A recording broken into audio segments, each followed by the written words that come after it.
ಏ hi guys, welcome to the day 31. ಕೊನೆಗೂ day 31 ಬಂದೇ ಬಿಡ್ತು.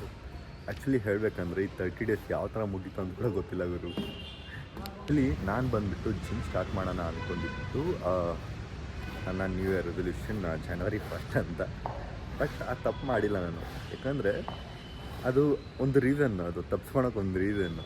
ಕರೆಕ್ಟಾಗಿ ಆ ಡಿಸಿಷನ್ ತೊಗೊಂಡಾಗಿಂದ ನಾನು ಫ್ರಮ್ ಸ್ಕ್ರ್ಯಾಚಿಂದ ಹಿಡಿದು 30 ಡೇಸ್ವರೆಗೂ ಕರೆಕ್ಟಾಗಿ ನಾನು ಜಿಮ್ಗೆ ಹೋಗಿದ್ದೀನಿ. ಆ್ಯಕ್ಚುಲಿ ಹೇಳಬೇಕಂದ್ರೆ ನನಗಂತೂ ಚಿಕ್ಕ ಭಾರ ಬೆಳಗ್ಗೆ ಎದ್ದೇಳಕ್ಕೆ ನಂಗೆ ಕರೆಕ್ಟಾಗಿ 8 ಗಂಟೆ 8:15 ಆದರೆ ಮಾತ್ರ ಎದ್ದೇಳಬೇಕು.